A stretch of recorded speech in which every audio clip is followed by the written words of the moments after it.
Primeira carta do apóstolo Paulo aos Coríntios, capítulo 11, verso 26.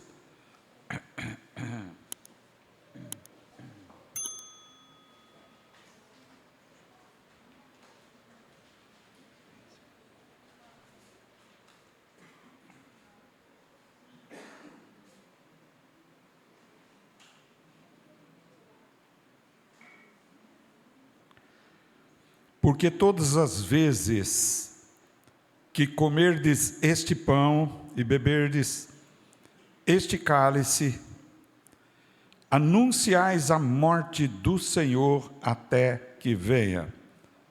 Porque todas as vezes que comerdes este pão e beberdes este cálice, anunciais a morte do Senhor até que venha. Santo Espírito, eis a tua palavra, glorifica Jesus através da ministração.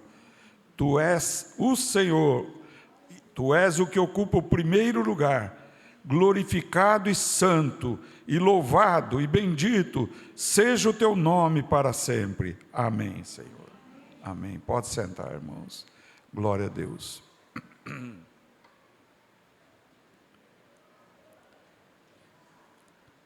O apóstolo aqui enfoca dois aspectos: comer e beber, comer deste pão, beber deste cálice, que quando nós fizermos isto, nós estamos anunciando a morte de Jesus, até que Ele volte. Eu até afirmo para os irmãos, com certeza absoluta, que só num versículo está o Evangelho todo. Só neste versículo contém todo o Evangelho de Cristo. Veja bem, comer deste pão e beber deste cálice. Anunciamos a morte de Jesus, mas Ele vai voltar. Então vamos analisar esse texto dentro do contexto e dentro do tema de Santa Ceia. Há algo inédito aqui no coração que Deus falou. Veja bem, comer. Você se recorda que foi comendo que Adão e Eva foram expulsos do jardim do Éden? Procura lembrar. Não comam do fruto que está no meio do jardim da árvore da ciência do bem e do mal. Não comam, porque no dia que comerdes, morrereis. Então há um significado muito além de comer pura e simplesmente. Para nós, comer é ingerir alimentos. E a ótica divina? Como é que Deus está enfocando para nós, demonstrando para nós a questão de comer? Veja bem. Havia no jardim do Éden toda espécie de árvores, muitas árvores. E eles podiam comer de todo o fruto, menos da árvore da ciência do bem e do mal.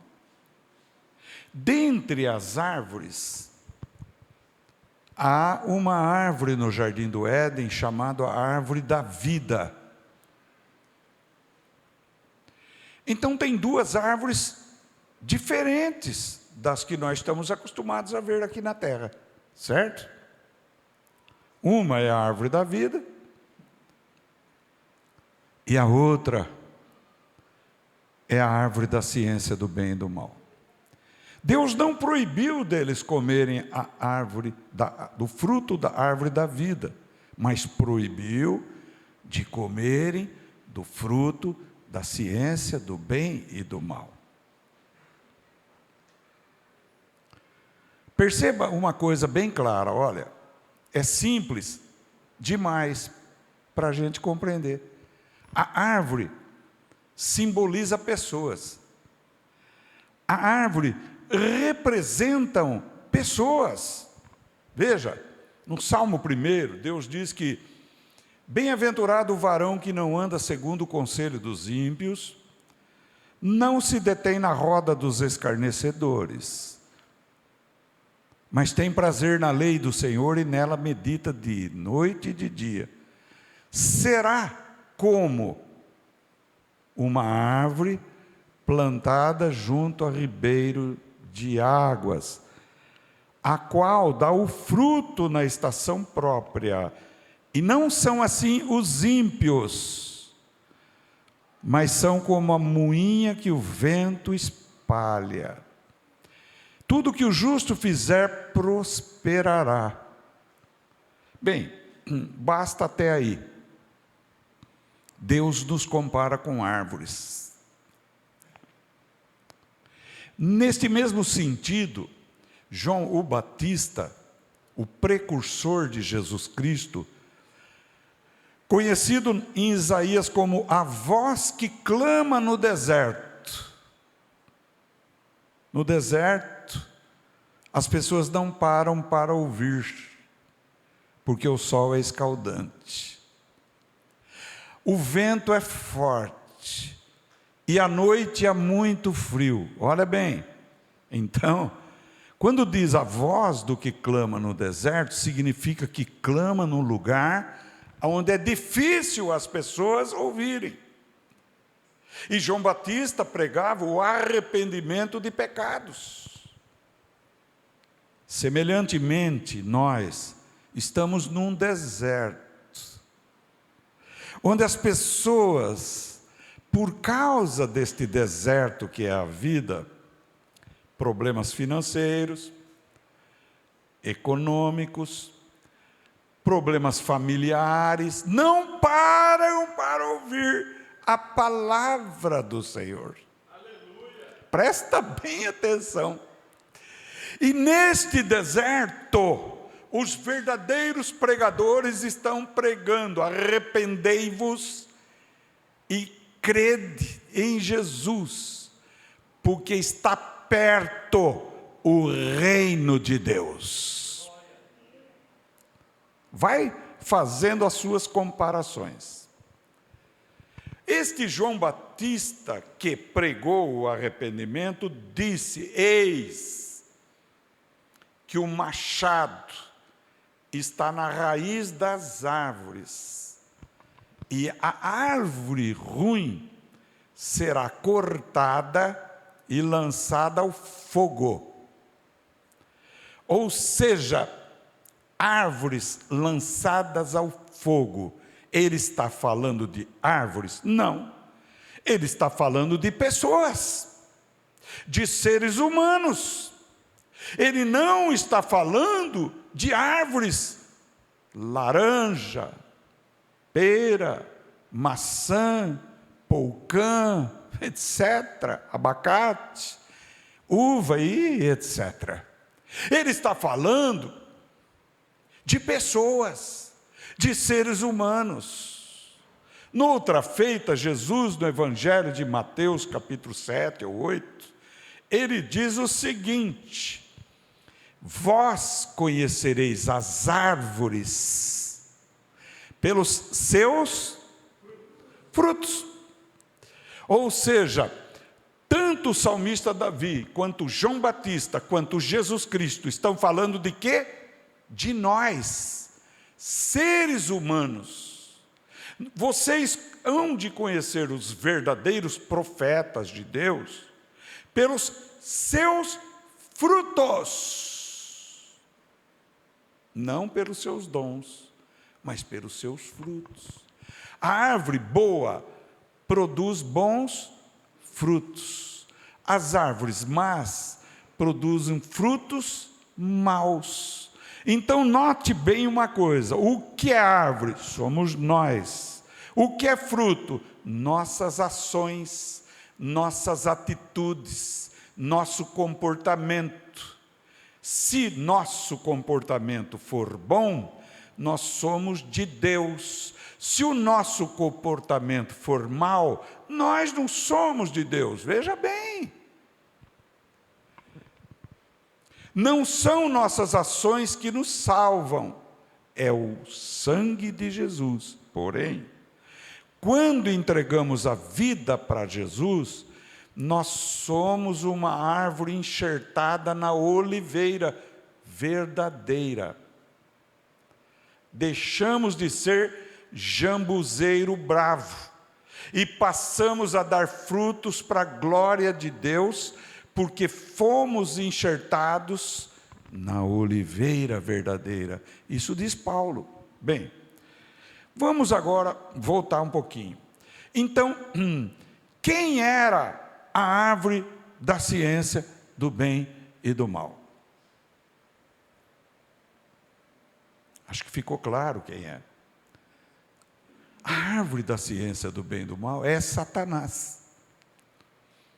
Por isto ele tentou Eva a comer o seu fruto, porque o seu fruto foi mastigado, foi deglutido, foi engolido e pelo metabolismo entrou em todas as nossas células, impregnou o nosso corpo humano e sujou o nosso espírito. O espírito é a parte imaterial, é onde está o quê? O sopro de vida. O espírito pensa e o corpo age. O espírito manda ordem para a alma determina o corpo e o corpo faz. Você faz aquilo que você pensa. Quem pensa é o espírito. Entendeu? Nisso nós fomos criados à semelhança de Deus. Muito bem. Quando o homem e a mulher comeram do fruto da ciência da árvore do bem e do mal, por terem desobedecido a Deus, tiveram uma morte espiritual instantânea. Deus não teve mais comunhão com eles. E posteriormente, o corpo foi envelhecendo e morreu por falência múltipla de órgãos, pela idade. Não é? Naquela época, eles viviam quase 1000 anos. Porém, Deus não podia deixá-los mais no jardim do Éden, porque o próximo passo que o diabo faria seria tentar eles para comer do fruto da árvore da vida, que é Jesus. Então haveria o que aí? Uma confusão absoluta. O ser humano não morreria mais porque comeu a árvore da vida, mas não morreria mais vivendo eternamente em pecado, ou seja, separado de Deus para sempre. Então Deus teve que tomar 2 atitudes: condenou o homem e a mulher à morte física. Tu és pó, ao pó tu tornarás. E a morte espiritual? Deus separou-se do homem e da mulher. O homem e a mulher agora não tinham mais acesso a Deus, não tinham mais comunhão com Deus, e Deus colocou, diz em Gênesis, querubins no jardim do Éden para ninguém pegar da árvore da vida. Está na palavra aqui, ó. Então, a árvore da vida teve que se materializar no mundo que nós fomos expulsos. Olha só. A árvore da vida é Jesus. Jesus teve que se materializar no mundo onde Adão e Eva foram expulsos. Para quê? Para nos resgatar da morte eterna e nos devolver vida ao nosso corpo. O que ele tinha que fazer então? Uma vez que o acesso ao jardim do Éden estava proibido, ele se encarnou no ventre de Maria, e o Espírito de Deus, Lucas capítulo 1, veio sobre Maria, envolveu Maria, porquanto que há de nascer de ti será chamado Filho de Deus. E ele então, a árvore da vida, nasceu como filho, aonde? No mundo aonde os descendentes de Adão e Eva vieram parar.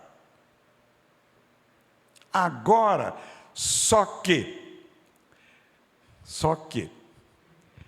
agora sim poderia ser observado o que Deus queria. O quê? a opção do homem e da mulher. Que decisão vocês vão tomar? Vocês vão me obedecer ou desobedeceram?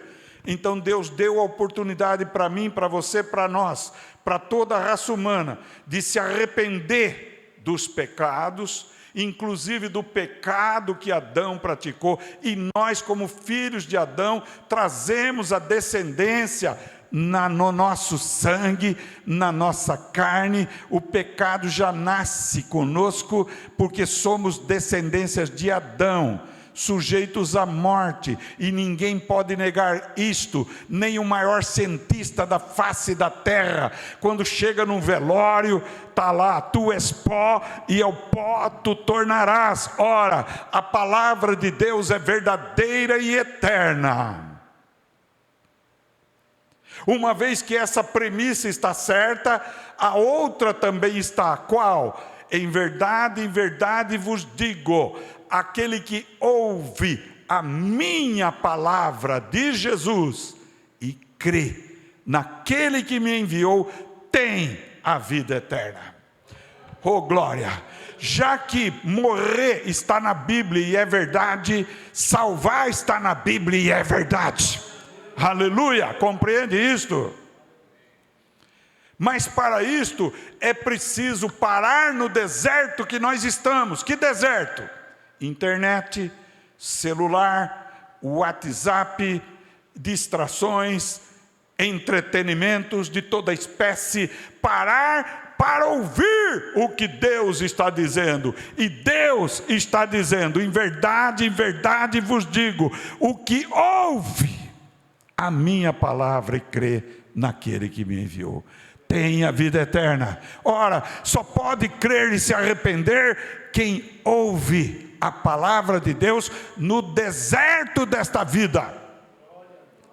Esse deserto é terrível. Você pode ver, as pessoas dizem: eu não vou ao culto, vou assistir um futebol hoje. Eu não vou ao culto, eu tenho uma festa nesse mesmo horário. Eu não quero ir ao culto, mas eu prefiro ir em Bauru, que é aqui perto de nós, vamos citar como exemplo, ou Bauru, qualquer outro lugar, e eu vou numa lanchonete boa. Tem algum problema comer, beber, ir numa lanchonete? Não, não tem problema algum. Porém, tem algum problema a partir de quando eu coloco essa prioridade na frente de ouvir a voz que clama no deserto.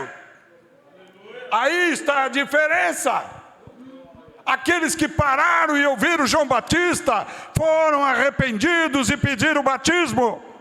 Porém, os que não pararam, passaram e disseram: está lá, é mais um louco.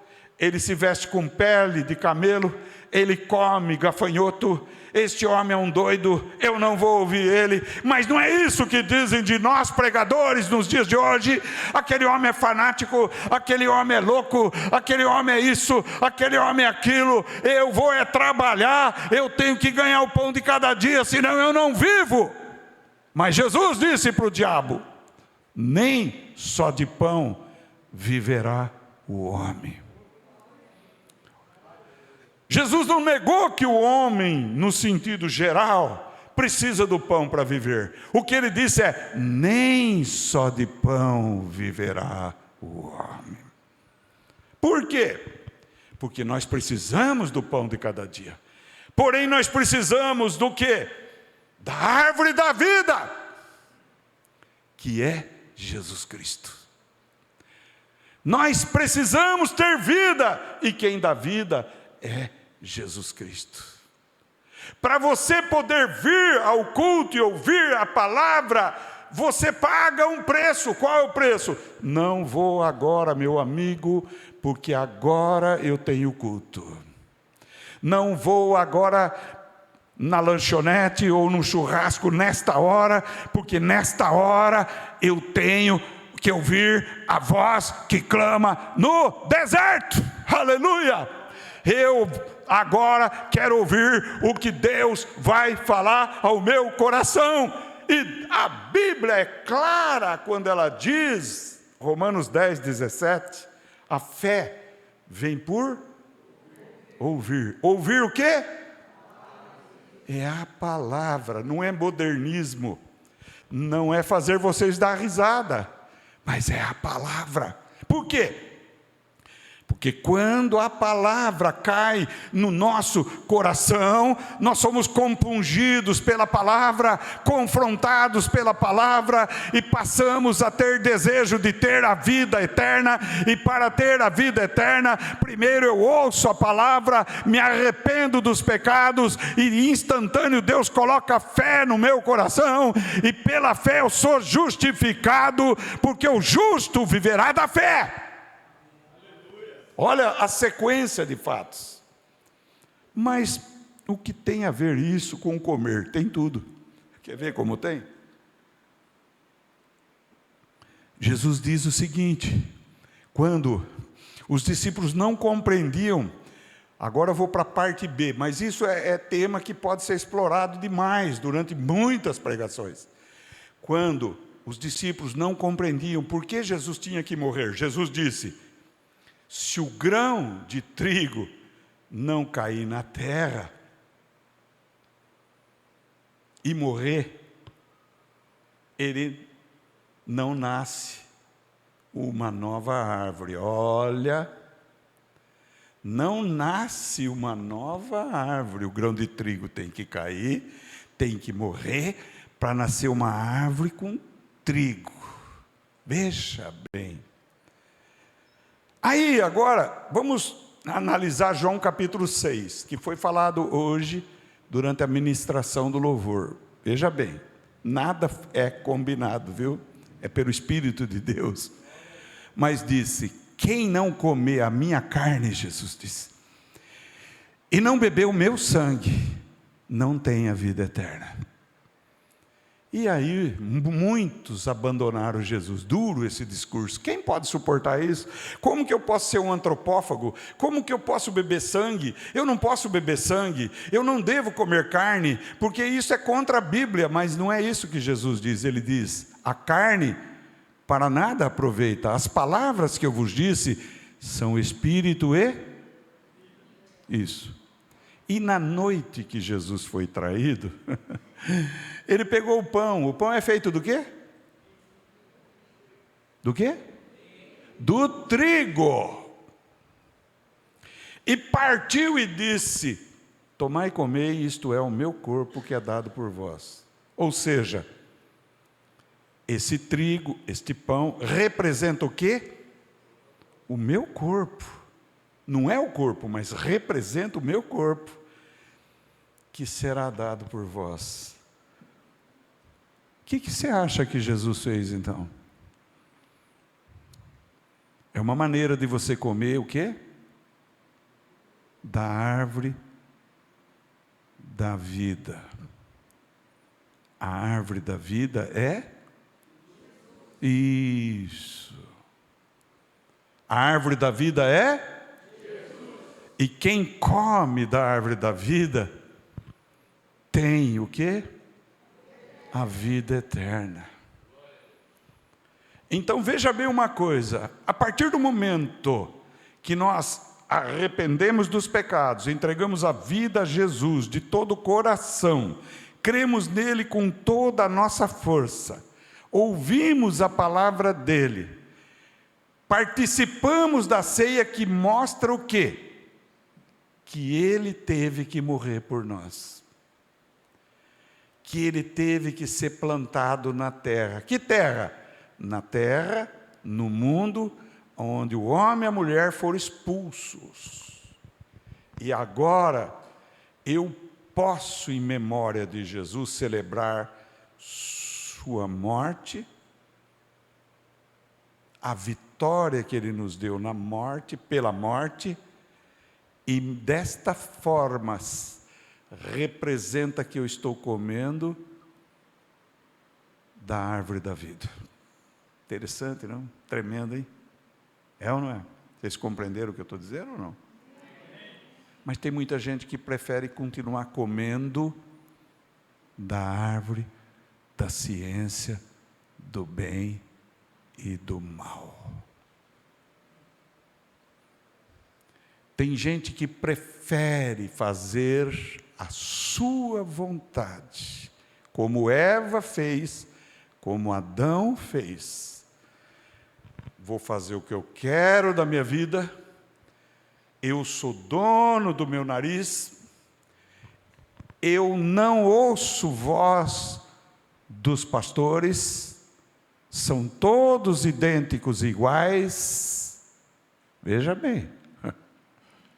E desse jeito permanece na condenação. A condenação é esta.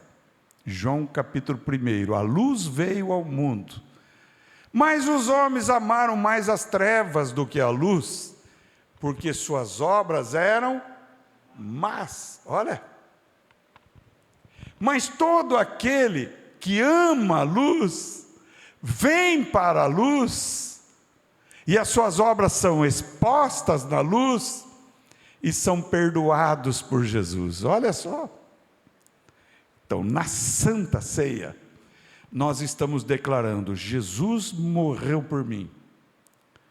Jesus me alimenta espiritual e, de forma representativa, eu estou comendo da árvore da vida, e eu quero ter vida, eu não quero ter morte, eu quero servir Jesus, eu não quero servir o diabo, eu quero andar na luz, porque Jesus é a luz. Eu me arrependo de ter nascido no pecado e de ter pecado, e confio no perdão de Jesus. Esses passam a receber a vida eterna, e a vida eterna é esta: que te conheçam, ó Pai, como o único Deus verdadeiro, e a vida eterna, e a Jesus Cristo a quem enviaste, ou seja, Deus manifesto em carne. Você pode ser perdoado dos seus pecados, desde que você se arrependa dos teus pecados. O que é arrepender-se dos pecados? Eu estou errado, não quero errar mais. Eu estou pecando, eu quero parar de pecar. Eu quero andar na luz como Jesus está na luz. E se eu quero andar na luz como Jesus está na luz, o sangue de seu Filho nos purifica de todos os pecados, e temos comunhão uns com os outros. Então, a Santa Ceia aponta para a comunhão da igreja em Cristo Jesus. Então, veja bem uma coisa: quando nós formos comer do pão e beber do cálice, nós temos que ser sinceros com Deus. Nós não devemos comer da Santa Ceia sem arrepender dos pecados. Mas tem muita gente que pensa assim: então eu não vou tomar da Santa Ceia, porque eu posso morrer. Então você está dizendo para Deus: eu estou preferindo viver no pecado. E agora? Como que fica? Hein? Então é mais fácil se arrepender e dizer: opa, pera um pouco, eu estou nas trevas, eu estou agindo errado, tenho consciência que estou errando, mas eu não quero mais continuar errando. Então eu te peço perdão, porque pela graça sois salvos por meio da fé, e isso é dom de Deus, não vem de obras, para que ninguém se glorie. Outro aspecto da morte de Jesus: quando Jesus foi crucificado na cruz, Satanás foi crucificado e condenado na carne de Jesus. Romanos capítulo 8, versículo 2 e 3, está na Bíblia. Olha só. Também no Evangelho de João, no capítulo 3, Jesus diz: assim como Moisés levantou a serpente no deserto, importa que o Filho do Homem seja levantado, para que todo o que nele crê não pereça, mas tenha vida eterna. Ou seja, Jesus endossou o que Moisés fez, porque foi ele que mandou como Deus Moisés fazer aquilo, e foi levantada uma serpente. A serpente representa quem? Quem? Isto. Então a serpente foi levantada. Jesus foi levantado, aonde? Numa cruz. Satanás foi exposto diante de todos os principados e potestades. Então era necessário Jesus morrer, porque Jesus atraiu sobre si nossos pecados, nossas transgressões, nossas iniquidades, e o castigo que nos traz a paz estava sobre ele, e pelas suas pisaduras fomos sarados. Em Gálatas 3 diz que Jesus, pendurado no madeiro, atraiu sobre si nossas maldições, se fez maldito em nosso lugar, para que nós possamos ter as bênçãos dadas por meio de Abraão, ou seja, pela fé, sermos justificados por Deus. Então, esse é o primeiro, que é a morte. Quando celebramos, anunciamos a morte de Jesus, até que volte. Aquele que morreu ressuscitou. Ressuscitou por quê? Porque jamais pecou. Ressuscitou e nos justificou. Então ele disse: eu voltarei para vós e vos levarei comigo, para que onde eu estou, vós estejais também. João capítulo 14, versículos 1 e seguintes: na casa do meu pai tem muitas moradas. Se não fosse assim, eu vos teria dito: eu vou preparar lugar para vocês, e quando tiver preparado o lugar, eu voltarei e vos levarei comigo, para que onde eu estou, vós estejais também. E quando ele assuntou aos céus, ele não foi arrebatado, ele subiu devagarinho. Os anjos vieram até os apóstolos que estavam olhando para cima, e os discípulos, e disseram a eles: por que, varões, vocês estão olhando para o céu? Assim como este Jesus está subindo para os céus, ele voltará. Voltará para quê?